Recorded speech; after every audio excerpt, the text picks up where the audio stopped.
विष्णु जी की जय हो। दशा माता का व्रत रखने वाली सभी बहनों को व्रत की ढेरों शुभकामनाएं। आज अपने सुनेंगे दशा माता की कथा, जो दशमी के दिन जरूर सुननी चाहिए। दशा माता की कथा के साथ साथ एक कहानी गणेश जी भगवान की भी सुनी जाती है। तो व्रत रखने वाली बहनें इस कथा को श्रद्धा भाव से पूरा सुने और कमेंट बॉक्स में जय हो दशा माता की लिखकर वीडियो को लाइक करें और ज़्यादा से ज़्यादा शेयर करें और कंचन भक्ति सागर चैनल को सब्सक्राइब करें। भगवान गणेश और दशा माता की कृपा से आपकी हर मनोकामना पूर्ण हो। बोलो गणेश जी महाराज की जय हो। पुराने समय की बात है। एक गांव में एक बुढ़िया रहती थी। उसकी उम्र बहुत हो चली थी। उसके कारण उसे आँखों से ना के बराबर दिखाई देता था। उस अंधी बुढ़िया के परिवार में उसका बेटा और बहू रहा करते थे। बेटे बहू के कोई संतान नहीं थी और रहने के नाम पर उनके एक टूटी फूटी झोंपड़ी थी, जो मिट्टी गारे और घास फूस से बनी हुई थी। इतनी घोर गरीबी के बीच में वे छोटे मोटे काम करके किसी तरह से अपना गुजर बसर किया करते थे। अंधी बुढ़िया गणेश जी भगवान की बहुत बड़ी भगत थी। वह दिन रात ईश्वर के ध्यान में लगी रहती थी। वह नियम से रोजाना गणेश जी भगवान की पूजा पाठ करती, सिंदूर से तिलक करती, गुड़ और दुर्वा घास अर्पित किया करती थी। और जब भी गणेश चतुर्थी आती तो उस दिन गणेश जी के निमित्त व्रत भी किया करती थी। रात्रि में चंद्रमा को अर्घ्य देकर ही व्रत का पारण करती थी। वह गणेश जी भगवान को इष्ट देव के रूप में पूजा करती थी। तो उसका सारा जीवन अपने इष्ट देव गणेश जी भगवान को भजने में ही बीत गया। जब भी वो गणेश जी की पूजा करती तो कहती, गणपति की सेवा मंगल मेवा। तो एक दिन गणेश जी भगवान सोचने लगे कि इस बूढ़ी माई ने अपनी सारी उम्र मेरी भक्ति करते हुए बिता दी है, तो मुझे इसे दर्शन देना चाहिए। तो इस तरह का विचार करके गणेश जी भगवान बुढ़िया माई के सामने प्रकट हुए और कहने लगे कि बुढ़िया माई, मैं तेरी भक्ति से बहुत ही प्रसन्न हूँ। मैं तुम्हें एक वरदान देता हूँ, तुम जो चाहे मांग लो। तो बुढ़िया माई का पूरा जीवन गरीबी में बीता था, पर उसमें गजब का संतोष था। बुढ़िया माई ने कहा कि गणेश जी भगवान, आप मेरे सामने प्रकट हुए हैं, यही मेरे लिए काफ़ी है। मैं आपके दर्शन तो नहीं कर सकती, क्योंकि मुझे बहुत ही धुंधला दिखाई देता है। मेरे सारे मनोरथ पूर्ण हो गए हैं, मुझे कुछ नहीं मांगना। तो गणेश जी मंद मंद मुस्कुराते हुए अपनी परम भोली भगत से कहने लगे कि आज तो मैं थोड़ा जल्दी में हूँ, कल मैं फिर आऊँगा, तब तुम वरदान मांग लेना। मैं तुम्हारी भक्ति से बहुत ही प्रसन्न हूँ, इसीलिए मैं तुम्हें वरदान तो जरूर दूंगा। ऐसा कहकर गणेश जी भगवान अंतर्ध्यान हो गए और अंधी बुढ़िया माई जैसे नींद से जागी हो, उसे ऐसा लग रहा था, उसे बिल्कुल भी विश्वास नहीं हो रहा था कि सचमुच भगवान उसके सामने आए थे। लेकिन उसके पास गहरी आस्था का बल था, इसीलिए अविश्वास का कोई कारण नहीं था। वह सबसे पहले गिरती पड़ती अपने बेटे के पास गई और हाँफते हाँफते उसने सारी घटना विस्तार से बताई। बेटे को अपनी माँ की बात पर यकीन नहीं हो रहा था, पर उसकी माँ की अटूट भक्ति पर उसे पूरा विश्वास था। तो वो सोचने लगा कि हो सकता है गणेश जी भगवान ने माँ को दर्शन दिए हैं। तो वह अपनी माँ से कहने लगा कि माँ, आप भगवान से ढेर सारा धन मांग लो, ताकि हमारी गरीबी सदा के लिए दूर हो जाए। तो उस बुढ़िया की बहू पास में बैठी यह सारी बातें सुन रही थी। तो वह अपनी सास के पास आकर बड़े मधुर स्वर में कहने लगी कि माँ जी, आप हर समय कहती हो कि बच्चों के बिना घर बहुत सूना सूना लगता है, तो आप ऐसा करें, बप्पा से पोता मांग लें। तो अंधी बुढ़िया सोच में पड़ गई कि बेटे की बात मानूं या बहू की बात मानूं। काफ़ी देर सोच विचार करते हुए अनमनी सी बैठी रही और फिर दोपहर का खाना खाकर पड़ोस में बातें करने के लिए चली गई। बातों बातों में बुढ़िया माई ने अपनी वह कहानी पड़ोसन को सुना दी तो पहले तो उसने उसका खूब मजाक उड़ाया। कहने लगी कि कभी गणेश जी भगवान भी प्रकट होते हैं, तुमने नींद में कोई सपना देख लिया होगा। तो वह फिर से कहने लगी कि मैं झूठ नहीं बोल रही हूँ, मुझे सचमुच गणेश जी भगवान ने दर्शन दिए हैं। तो उसकी पड़ोसन कहने लगी कि माई ठीक है, मैं तुम्हारी बातों पर विश्वास कर लेती हूँ। तुम कहती हो कि तुम्हारे बेटे ने कहा है कि धन मांग लो और बहू ने कहा है कि पोता मांग लो। तो मेरी बात सुनो, क्या काम के हैं माया और नाती पोते? क्योंकि तुम्हें तो आंखों से कुछ दिखाई भी नहीं देता, पता नहीं कितना जीवन शेष है। तुम ऐसा करो, अपने लिए आंखें मांग लो और कल गणेश जी भगवान से आंखें मांग कर जी भरकर गणेश जी के दर्शन कर लेना। आंखों से सारी दुनिया उजाली हो जाएगी और तुम्हारी बची खुची जिंदगी भी आराम से कट जाएगी। अंधी बुढ़िया तो अब बेचारी पहले से ज्यादा उलझन में पड़ गई। उसने सोचा कि पड़ोसन भी ठीक कह रही है कि अगर दिखाई भी नहीं देगा तो फिर नाती पोते क्या काम की हैं। अब वह तो सोच रही थी कि क्या मांगूं क्या ना मांगूं। इसी उधेड़ बुन में अंधी बुढ़िया अपनी लकड़ी के सहारे को कभी दाईं ओर टेकती कभी बाईं ओर टेकती टुक टुक टेकती हुई घर की तरफ चल पड़ी। अपनी झुकी हुई कमर और दिखाई ना देने की वजह से धीरे धीरे अपनी लाठी के सहारे लड़खड़ाते हुए किसी तरह वो अपनी झोंपड़ी में पहुंच गई। झोंपड़ी में पहुंचकर देखा कि बुढ़ापा, साथ में अंधापन, घोर गरीबी, सूना घर, कुछ भी तो नहीं था।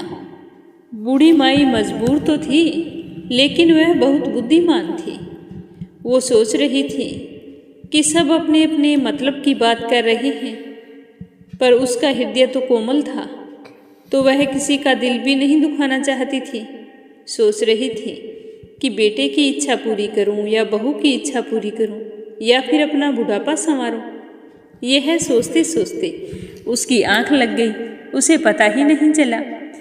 सुबह जल्दी बुढ़िया माई की आंख खुली तो वह खुशी खुशी गणेश जी के आगमन की तैयारी में जुट गई।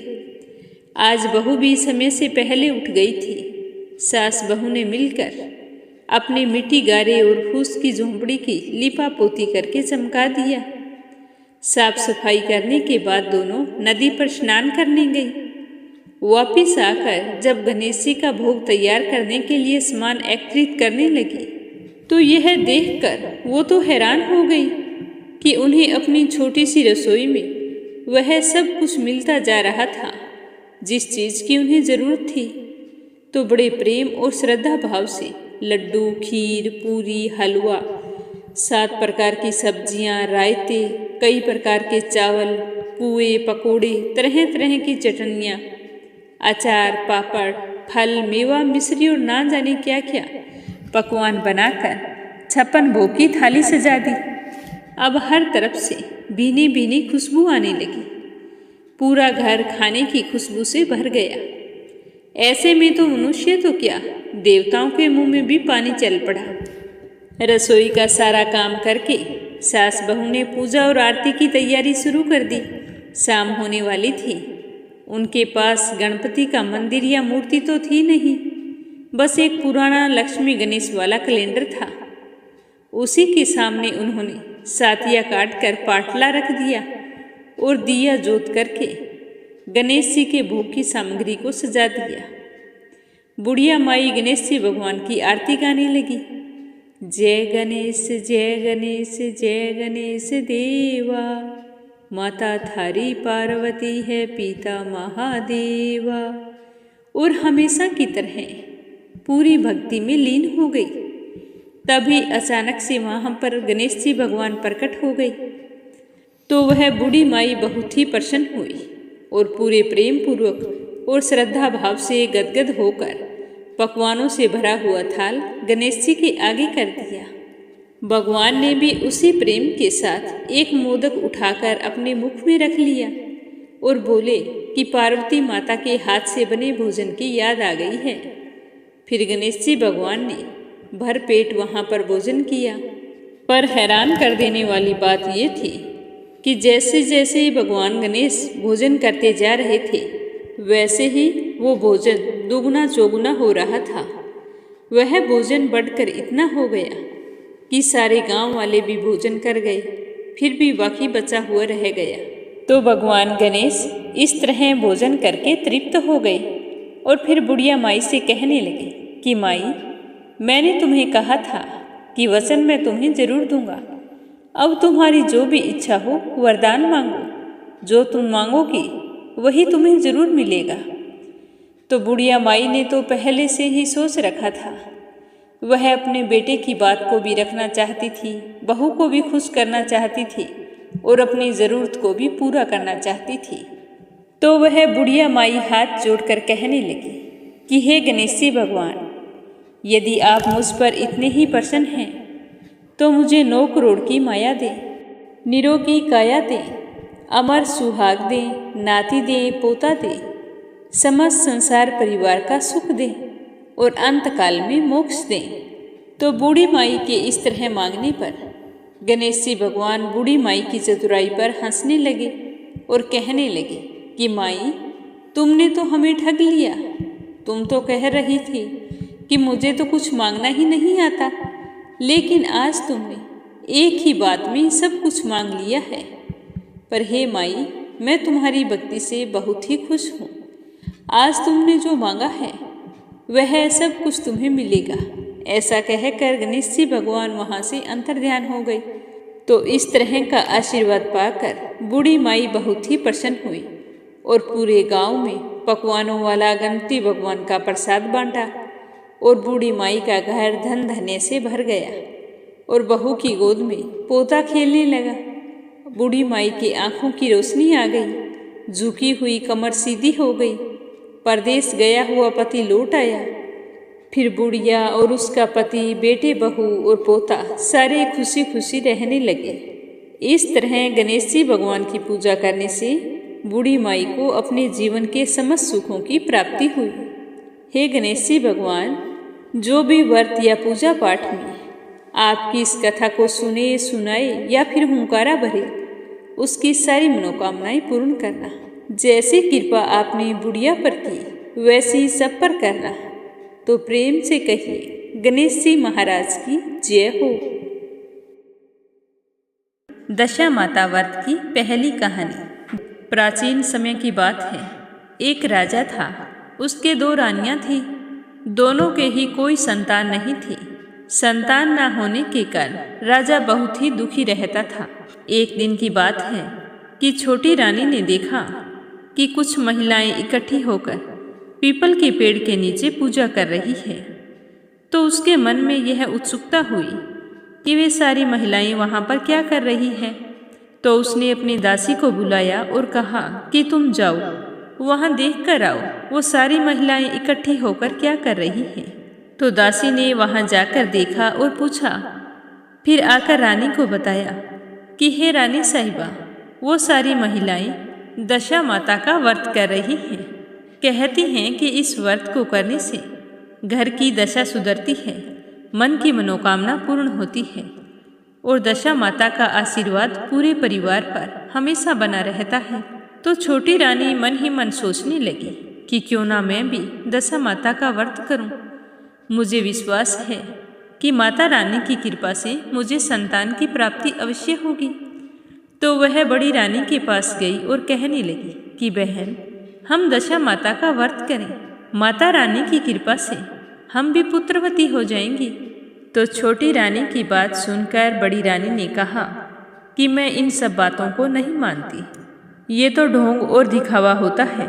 तो बड़ी रानी की बात सुनकर छोटी रानी चुप हो गई और दासी से कहा कि तुम मेरे साथ चलो, और उसे साथ लेकर पीपल के पेड़ के नीचे गई जहाँ पर वो सारी महिलाएं इकट्ठी होकर पूजा कर रही थी।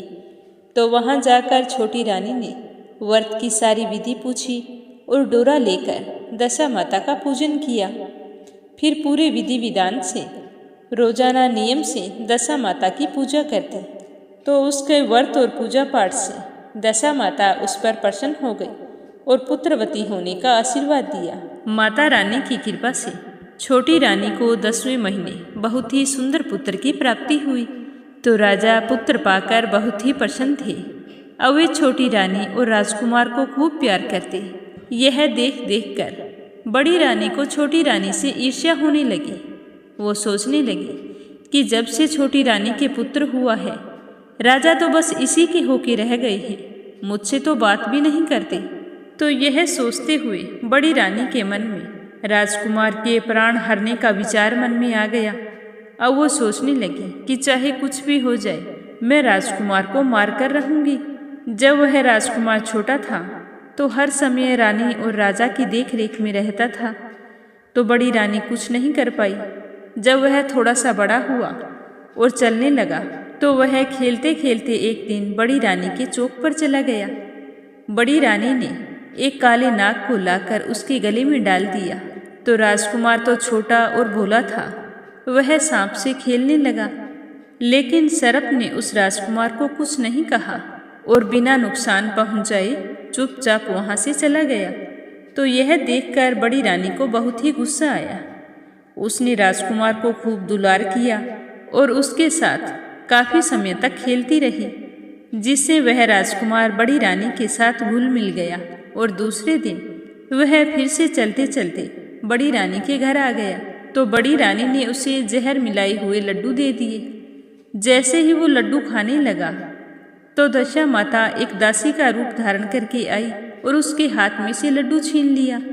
तो यह देखकर बड़ी रानी को बहुत ही गुस्सा आया और वो कहने लगी कि तुम्हारी इस हरकत के बारे में राजा से कहूंगी और तुम्हें इस महल से निकलवा दूंगी। तो दासी कहने लगी कि चलो अभी राजा के पास चलते हैं और इस लड्डू को भी साथ में लेकर चलते हैं। राजा ही न्याय करेंगे कि किसको महल में रहना है और किसको महल से जाना है। तो बड़ी रानी समझ गई कि दासी को सब कुछ पता है। राजकुमार के 2 बार इस तरह बच जाने पर भी बड़ी रानी के मन से वह पाप कर्म नहीं गया। वो तो हर समय राजकुमार को मारने की योजना बनाती रही। तो एक दिन राजकुमार खेलते खेलते फिर बड़ी रानी के पास आ गया, तो रानी ने उसे उठाया और महल के बीचों बीच एक कुआं था, उसमें उसे गिरा दिया। लेकिन दशा माता ने उसे कुएं में बीच में ही रोककर उसकी रक्षा की। और इधर दोपहर हो गई, राजकुमार लौटकर नहीं आया, तो राजा व छोटी रानी बहुत ही चिंतित हो गई। राजा ने सिपाहियों को आदेश दिया कि तुम राजकुमार को ढूंढ कर लाओ, ना जाने वो खेलते खेलते कहाँ चला गया है। पर छोटी रानी का मन बहुत ही भयभीत था। वो सोच रही थी कि पता नहीं कहाँ चला गया है, कहीं उसे कोई ले तो नहीं गया। इस तरह मन ही मन रोती हुई दशा माता को याद करने लगी कि हे माँ, आपने ही मुझे हंसाया था और हंसाकर इस तरह क्यों रुलाने लगी। हे माँ, मेरे पुत्र की रक्षा करना, वो जहाँ भी हो, जिस हाल में हो, आप उसकी रक्षा करना। उसी समय सिपाही खाली हाथ लौट आई और राजा से कहने लगी कि राजन, राजकुमार तो कहीं पर भी दिखाई नहीं दिया। हमने पूरा नगर छान मारा है, कुएं बावड़ी सारे देख लिए हैं, पर राजकुमार का कहीं भी पता नहीं है। तो यह सुनकर राजा और रानी दोनों पुत्र शोक में रोने लगे। दशा माता भी चिंतित हो गई कि आज मेरी प्यारी भक्तिन इस तरह से दुखी है, पर मैं उस राजकुमार को उसके पास कैसे लेकर जाऊं और कैसे छोटी रानी को समझाऊं कि बड़ी रानी तुम्हारे पुत्र को मारना चाहती है। लेकिन राजा और रानी को रोता हुआ देखकर दशा माता से उनका दुख देखा नहीं गया और उन्होंने तुरंत भिखारिन का रूप धारण किया और राजकुमार को गले से लगाकर ऊपर एक कपड़ा डाल दिया और राजद्वार पर पहुंच गई और वहां जाकर भिक्षा के लिए आवाजें लगाने लगी। तो सिपाहियों ने उसे धुतकार कर कहा कि तुझे भिक्षा की पड़ी है और यहाँ हमारा राजकुमार खो गया है, देखती नहीं हो, सारे लोग दुख और चिंता से व्याकुल हो रहे हैं। तो यह सुनकर दशा माता कहने लगी कि अरे भाइयों, पुण्य का प्रभाव बड़ा ही विचित्र होता है। अगर तुम मुझे भिक्षा दे देते हो तो तुम्हें तुम्हारा खोया हुआ राजकुमार जरूर मिल जाएगा। यह कहकर भिखारिन का रूप धारे दशा माता दहलीज पर पांव रखने लगी। तो सिपाहियों ने उसे आगे बढ़ने से रोक दिया। तभी दशा माता ने धीरे से राजकुमार के ऊपर से थोड़ा सा वस्त्र उठाया, तो वो समझ गई कि राजकुमार इसके पास है। तो उन्होंने उसे अंदर जाने दिया और दशा माता राजकुमार को लेकर महल के अंदर चली गई और चौक पर उसे छोड़कर वापिस चली आई। अपने पुत्र को सकुशल देखकर राजा और रानी बहुत ही खुश थे, लेकिन छोटी रानी की नज़र उस भिखारिन पर पड़ गई तो वह तो भागकर बाहर आई और उसे आवाज़ें लगाने लगी कि तुम कौन हो, रुको, मुझे तुमसे बात करनी है। 3 दिन हो गए, मेरे बेटे को छिपाकर कहाँ रखा था और मेरे बेटे को छिपाकर क्यों लेके गई थी? तुमने ऐसा क्यों किया? तुम्हें पता है कि इन 3 दिनों में मैंने एक एक पल कितनी कठिनाई से व्यतीत किया है। तो छोटी रानी की बात सुनकर दशा माता वहीं पर रुक गई और कहने लगी कि बेटी, मैं तुम्हारे पुत्र की चोरी करने वाली नहीं हूँ। मैं तो तुम्हारी आराध्या देवी दशा माता हूँ। मैं तुम्हें सचेत करने आई हूँ कि बड़ी रानी तुमसे ईर्ष्या रखती है। वह तुम्हारे पुत्र के प्राण हर लेना चाहती है। एक बार उसने तुम्हारे पुत्र को मारने के लिए उसके गले में काला सांप डाला था, जिससे मैंने भगाकर तुम्हारे पुत्र की रक्षा की थी। दूसरी बार उसने इसे जहर मिलाए हुए लड्डू खाने को दिए थे, तो मैंने दासी का रूप धारण करके उसके हाथों से वो लड्डू छीन लिए। इस बार उसने तुम्हारी राजकुमार को अपने घर के आंगन में बने कुएं में धकेल दिया था, तो मैंने इसे बीच में ही रोककर रक्षा की थी। हे बेटी, तूने श्रद्धा भाव से मेरे व्रत और पूजा की है। मैं तुम्हारे पुत्र को कुछ नहीं होने दूंगी। मैं तुम्हें सचेत करने आई हूँ। तो दशा माता की बात सुनकर छोटी रानी माता रानी के चरणों में गिरकर रोने लगी और क्षमा मांगने लगी। बड़े ही विनीत भाव से कहने लगी कि माँ, मैं अज्ञानी हूँ, मुझे कुछ नहीं पता। मैंने तो जैसा सुना था उसी तरह आपकी पूजा की थी। मुझे क्या पता था कि आप कैसे हैं। मैंने आपके कभी दर्शन नहीं किए। आज आपने दर्शन देकर मुझ पर बहुत ही कृपा की है। मैं चाहती हूँ कि आप हमेशा मेरे महल में निवास करें और मैं बहुत ही खुश होकर आपकी खूब सेवा किया करूँगी। तो छोटी रानी की बात सुनकर दशा माता कहने लगी कि हे बेटी, मैं किसी के घर में नहीं रुकती। जो श्रद्धापूर्वक मेरा ध्यान स्मरण करता है, व्रत रखता है, मैं उसके हृदय में निवास करती हूँ। मैंने तुम्हें दर्शन दिए हैं, इसीलिए तुम सुहागिनों को बुलाओ, यथाविधि उनका आदर सत्कार करो और भोजन करवाओ। पूरे नगर में ढिंडोरा पिटवाओ कि सारे लोग मेरा डोरा लें और व्रत करें। उनकी सारी मनोकामनाएं पूर्ण होंगी। इतना कहकर दशा माता अंतर्ध्यान हो गई और छोटी रानी मन ही मन दशा माता का धन्यवाद करते हुए महल के अंदर आई और अपने राजकुमार को गोद में लेकर खूब दुलार करने लगी और राजा से दशा माता के बारे में सब कुछ बताया। तो यह जानकर राजा भी बहुत खुश हुए और दूसरे दिन पूरे नगर में ढिंडोरा पिटवाया कि सारे लोग दशा माता का डोरा लें और व्रत करें। उसके बाद रानी ने राज्य की सौभाग्यवती स्त्रियों को निमंत्रण देकर बुलाया और उनके खूब आदर सत्कार से यथाविधि सेवा करके भोजन करवाया और फिर दक्षिणा में गहने आदि देकर विदा किया। फिर उस नगर की सारी महिलाएं दशा माता का व्रत रखने लगी। दशा माता के प्रभाव से सारे नगरवासी सुखी और संपन्न हो गए। तो प्रेम भाव से कहिए, दशा माता की जय हो। हे दशा माता, जिस तरह आपने राजकुमार की रक्षा की, वैसे ही हमारी संतान और सुहाग की रक्षा करना। हमारे घर परिवार पर अपना आशीर्वाद हमेशा बनाए रखना। दशा माता की अगली कहानी। दशा माता की कथा सुनने से घर की दशा सुधरती है, बुरी दशा दूर होकर अच्छी दशा लौट आती है। तो दशा माता की कथा सुनने वाली सभी बहनों से मेरा निवेदन है कि कंचन भक्ति सागर चैनल को सब्सक्राइब जरूर करें और इस कथा को लाइक करके ज़्यादा से ज़्यादा दूसरी बहनों में शेयर करें। प्रेम से बोलो, दशा माता की जय हो। एक समय की बात है, एक गांव में एक सास और बहू रहा करती थी। एक दिन सुबह सुबह उनके घर में चूल्हे की आग बुझ गई। तो सास ने अपनी बहू से कहा कि जाओ बहू, पड़ोस में से आग लेकर आओ और भोजन बनाओ।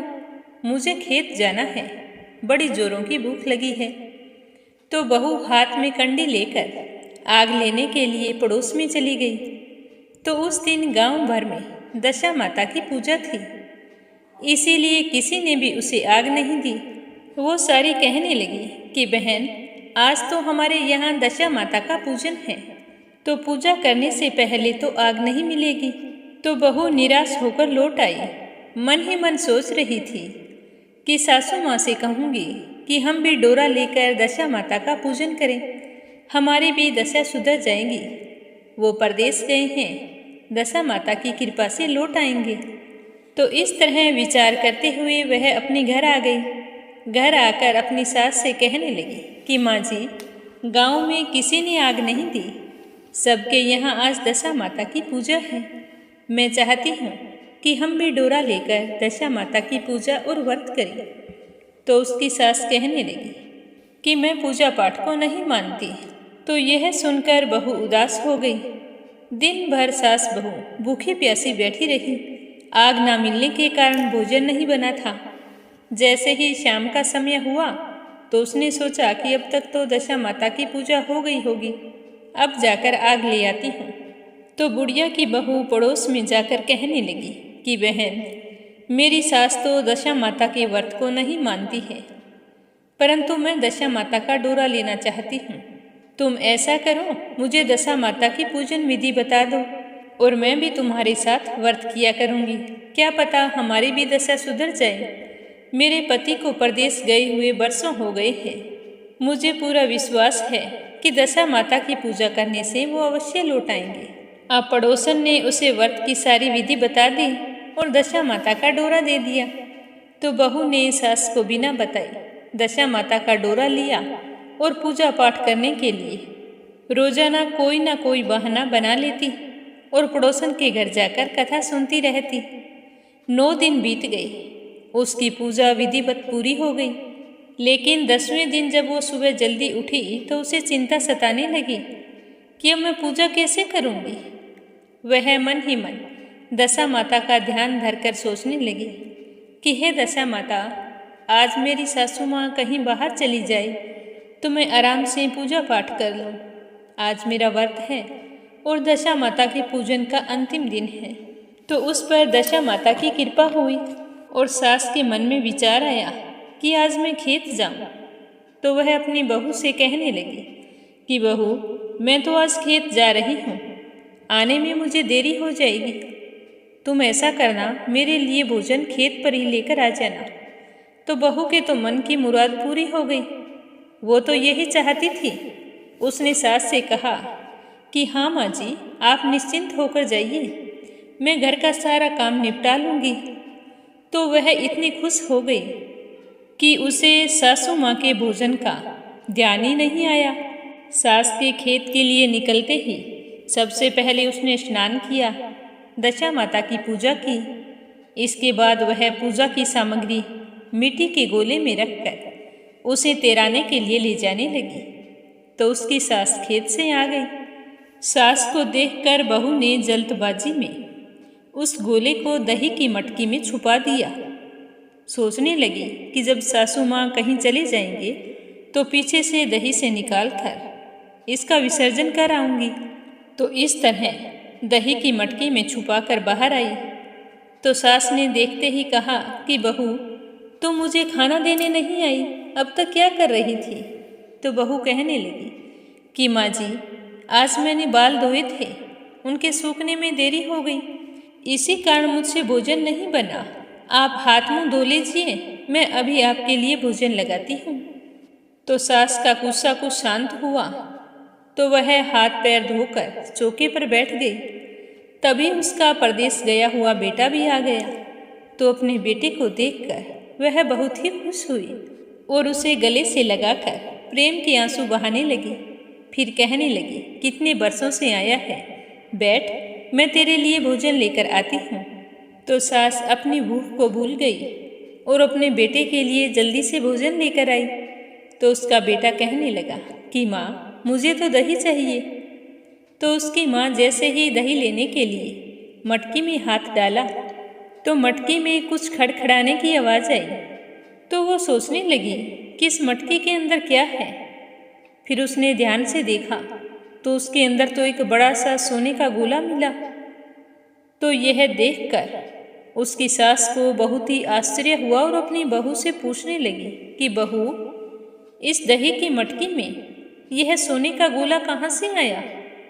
क्या तुम कहीं से चुरा कर लाई हो और यहाँ क्यों छिपा कर रखा है?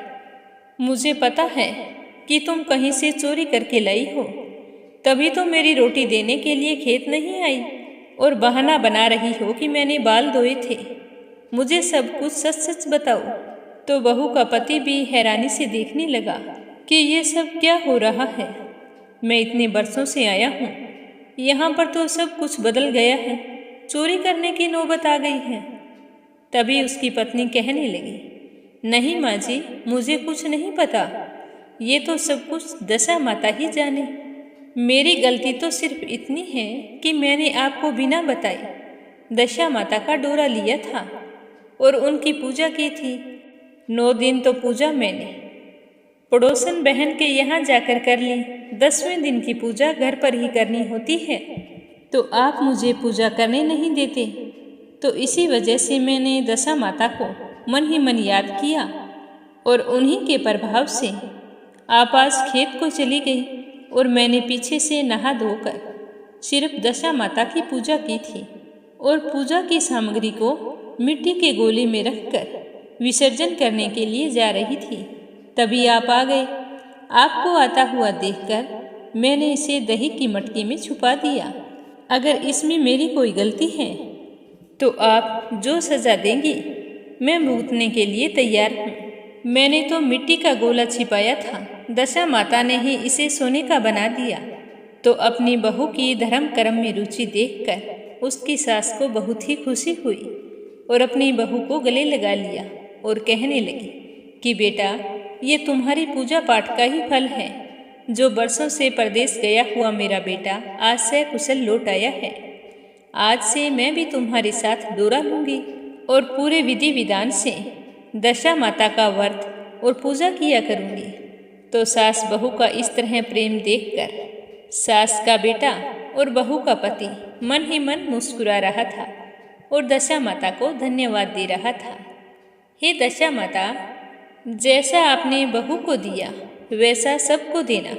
एक समय की बात है कि चैत्र महीने के कृष्ण पक्ष की प्रतिपदा तिथि के दिन एक ब्राह्मण पूरी नगरी में सूत की कुकड़ी से बने हुए डोरे दे रहा था।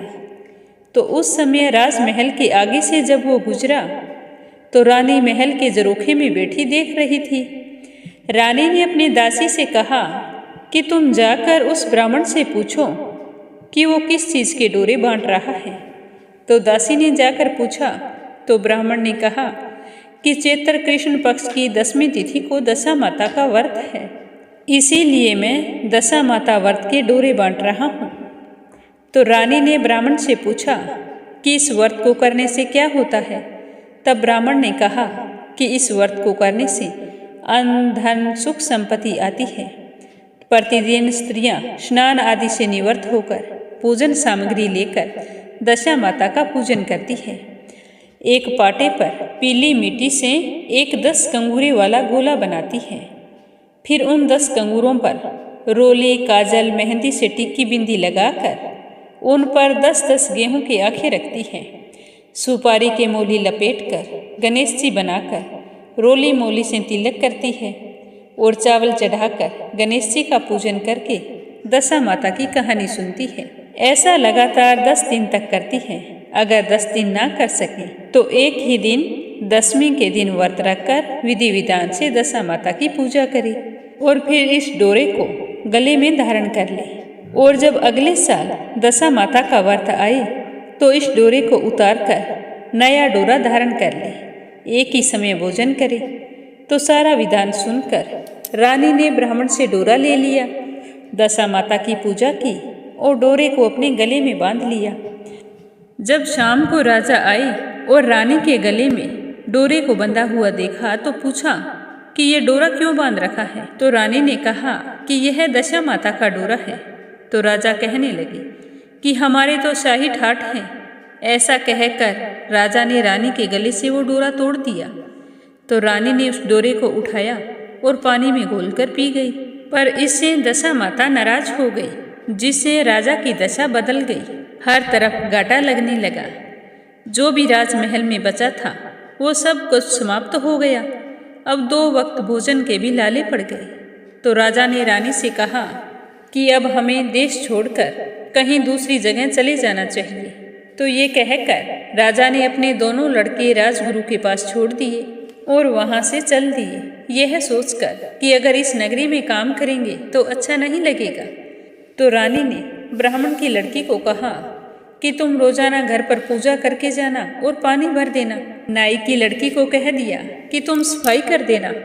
राजा रानी इस तरह देश छोड़कर चले गए। आगे गए तो एक बुढ़िया माई दही बेच रही थी। राजा रानी ने दही बेचने वाली को कहा कि माई, हमें भी दही दे दो। तभी माई के सिर से मटका नीचे गिरा और फूट गया। तो दही वाली राजा रानी को कोसने लगी। थोड़ा आगे चले तो एक नगरी में विवाह हो रहा था। कुम्हार कुम्हारिन चंवरी ले रहे थे। राजा व रानी बोले कि हम भी चलें। तो इतना कहते ही उनके हाथ से चंवरी गिरकर टूट गई। राजा वहाँ से अपने मित्र के गांव पहुँच गए। वहाँ पर राजा को एक कमरा सोने के लिए दिया गया, पर उस खूंटी पर एक 9 करोड़ का हार लटक रहा था। उसको पास में ही एक मोर का चित्र था। वो चित्र रानी के देखते ही देखते हार को निगल गया। अब रानी को बड़ा ही आश्चर्य हो रहा था कि एक चित्र हार को निगल रहा है। तो राजा और रानी ने सोचा कि यहाँ रहना उचित नहीं है। तो वे दोनों रात्रि में ही वहाँ से दूसरी जगह चले गए। तो सुबह होने पर राजा का मित्र उठा और कमरे में आकर देखा तो राजा रानी नहीं थे। तो उसने अपनी पत्नी से पूछा तो वो कहने लगी कि आपका मित्र आया था जो मेरा हार चुराकर रात को ही भाग गया। तो उसके मित्र ने कहा कि मेरा दोस्त कभी हार नहीं चुरा सकता, जरूर कोई विपदा आन पड़ी होगी। फिर राजा रानी चलते चलते आगे गए तो रास्ते में बहन का गांव आया। वो विश्राम करने के लिए उस गांव के सरोवर पाल पर बैठ गए। दासी ने देखा कि रानी साहिबा के भाई भाभी आए हैं। तो वह रानी के पास जाकर कहने लगी कि रानी जी, आपके भाई भाभी आए हैं, सरोवर की पाल पर बैठे हैं। तो बहन ने कहा कि उनके हाल कैसे हैं। तो दासी बोली कि उनके हाल अच्छे नहीं हैं। तो बहन बोली कि उनको बोलो कि वहीं पर रुक जाए, मैं वहीं पर आ रही हूँ। तो रानी दासी के साथ भोजन लेकर वहीं चली गई। तो भाई ने भोजन किया, लेकिन भाभी ने खड्डा खोदकर वहीं पर गाड़ दिया। आगे एक गांव आया, वहाँ पर तितर उड़ रहे थे। राजा ने तितर को पकड़ा और रानी से कहा कि अब इन्हें भून कर हम खाते हैं। तो राजा ने जैसे ही तितर सेके तो वो तितर सेके हुए तितर जो मृत थे वो उड़ गए। तो राजा बोले कि हमारी दशा बहुत खराब हो गई है, अब हमें यहाँ से भी चलना चाहिए। तो वो आगे चलते चलते एक बाग में पहुँचे। जैसे ही वो बाग में जाकर बैठे तो वह बगीचा फिर से हरा हो गया।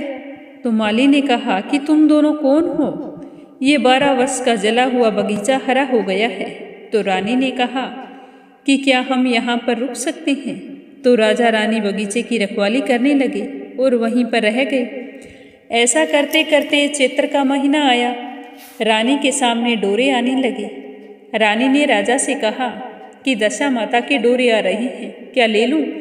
तो राजा ने कहा कि हे दशा माता, यदि हमारे ठाट बाट वापिस मिल जाए तो मैं तुमको खूब मानूंगा। तो रानी ने विधि विधान से पूजा अर्चना की, कहानी सुनी, दशा माता का डोरा पहन लिया और दशा माता की कृपा से सब कुछ पहले जैसा हो गया। उसके बाद हर साल रानी दशा माता के व्रत पूरे विधि विधान से करने लगी। फिर राजा और रानी ने उन दोनों लड़कियों का खूब धूमधाम से विवाह किया। जो एक नाई की लड़की थी, घर की साफ सफाई करती थी, और एक ब्राह्मण की लड़की जो घर पर पूजा पाठ करके पानी भरती थी। और राजगुरु जी ने आकर दोनों राजकुमारों को राजा और रानी को सौंप दिया। राजा और रानी दोनों बहुत ही प्रसन्न थे। बोलो दशा माता की जय हो। कथा समाप्त होते ही कमेंट बॉक्स में जय हो गणेश जी भगवान की, जय हो दशा माता की जरूर लिखें। हे दशा माता, कथा सुनाने में अगर कोई भूल चूक हो गई हो तो हमें माफ़ करना। बोलो दशा माता की जय हो।